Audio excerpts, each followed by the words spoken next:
Only diet, no exercise doesn't take you anywhere. Only exercise, no diet you will not be able to improve. Yeah. You will not be getting to your optimized weights. So it has to be balanced. Yes.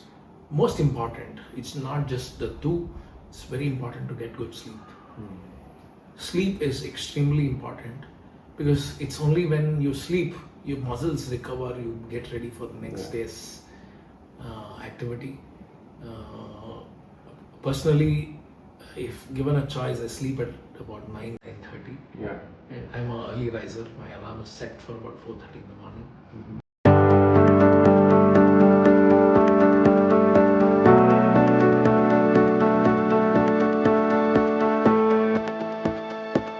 Get up at 4:30. I need to have early dinner, early sleep. So it's a cycle, right? I've seen a lot of people come home, have dinner at about 10:30, 11, sleep at insane time, or have dinner at 10:30, sleep at 11. Also doesn't work because you need to give that much time. So I prefer having early dinner, early sleep, and get up early. Great. So today you are revealing a lot of facts about marathon and running, and I don't know how many people will get really inspired, but thank you so much for sharing about all It's this. a pleasure. So my next question is, share about the most challenging and the difficult experience in running the marathon, which you have gone through and you overcome over a period of time. Okay, from the full marathon perspective, there have been, marathon is such a distance that everything is challenging. You start with a good frame of mind, but the challenges thrown at us en route is every race has its own challenge. Because what happens is the body is okay till about 30 kilometers. If you've trained well, about 35, at the time of 35, you generally tend to hit a wall. That's what they say. But it's all about managing the distance, managing the pace, and how you finish at a high, or finish strong is what they say, right? So it's all about how do you finish strong. But if you've trained well, you plan the race well, it goes on extremely well. Typically, if you are overconfident in some time, which I have been in a couple of races, you go out very, very fast initially, then you don't have energy for the second half of the race. It's happened. But there are a lot of factors. The weather plays a huge role. Sun, humidity plays a huge role. Typically in India, we are used to starting races at 4:35 in the morning, and in about 2.5, 3 hours, the sun rises. It's okay, you finish. But the temperatures are pretty warm, even at 4:35. Take an example of Tata Mumbai Marathon. You start at about 4:30. It's pretty hot. It's about 20 degrees, but the sun is not out, and you're used to getting up early. You finish the race. But when you do the World Marathon Majors, the races start at about 10:30, 11. So it is a completely a different shift, running outside, because it's cold there. So that's why they start late. But for us in India who have trained to get up early and do it, it's a shift, because at 10:30 you would have finished the race in Bangalore, or in India, and you're ready for breakfast. There you have to fuel before the run, which starts at 10:30. So that's a little shift. But a lot of planning needs to go in, from a diet perspective, what to wear. Because here you know that you wear a singlet, sleeveless t-shirt, shorts, you run, you finish and come.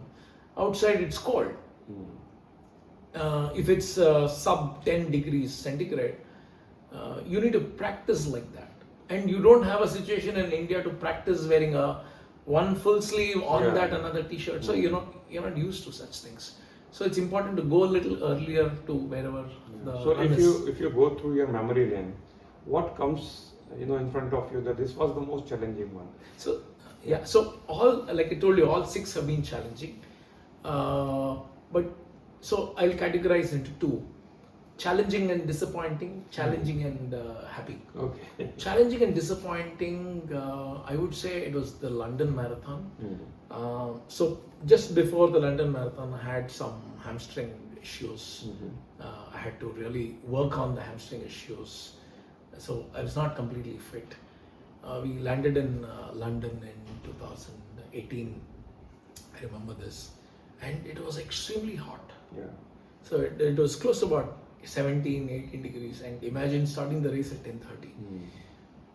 So I was overconfident. I thought, okay, everything is fine. I started fast. The first half of the run till the Tower Bridge, I went off extremely fast, which I did a mistake.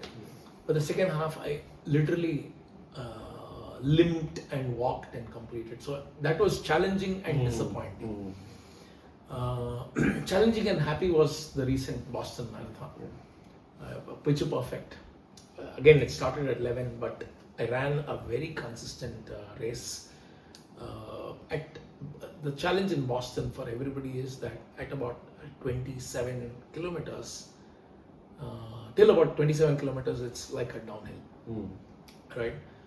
27 to 30 something, 34 or something like that, the hills start. So there are 4 hills that you need to, hills, I mean, it's not exaggerated hills, but it's actually called a Heartbreak Hill. The last hill is called a Heartbreak Hill in Boston. And that's named because it breaks everybody's heart because it's pretty steep.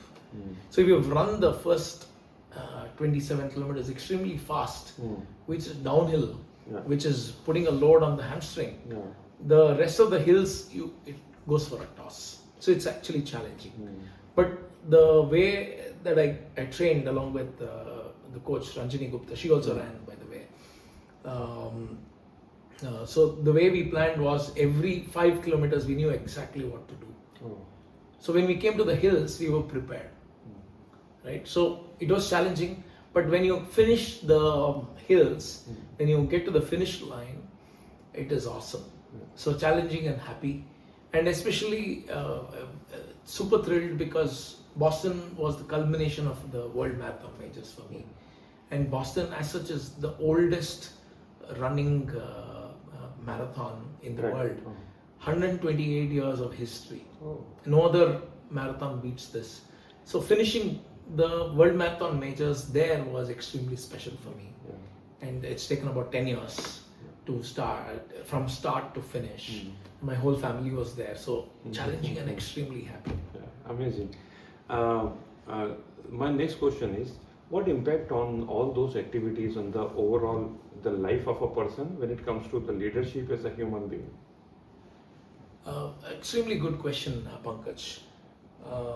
Running itself makes you a very adaptable person, and running a marathon makes you even adaptable because you're open to any kind of challenge. I mean, it's not just the race day, but the training that you need to put in needs a lot of dedication, needs a lot of planning, needs a lot of backup plans because nothing will go right. So specifically in Bangalore, on a training day, half of the year it's raining, drizzling and everything. So you're ready to face those challenges. And the preparation that you need to even train, not just the final run, needs a lot of planning. And I can relate that to work, right? In my mind, I'm like, okay, this is plan A. If this doesn't work, plan B. If it doesn't work, plan C. And you're ready with these. But the objective is to run.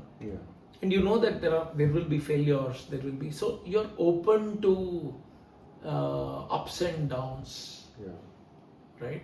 And it teaches you a lot of patience. When you're running longer distance, even a half marathon, it takes 2 hours to 4 hours. 2 hours for a half marathon, 4 hours for a full probably. You need a lot of patience. You need a lot of commitment, right? And I can relate that to my work. Right, probably because of NCC, running, and others, you become that much stoic. Right, you don't overtly react to a lot of situations. So probably that's the kind of takeaways from run. Very nice. Very nice.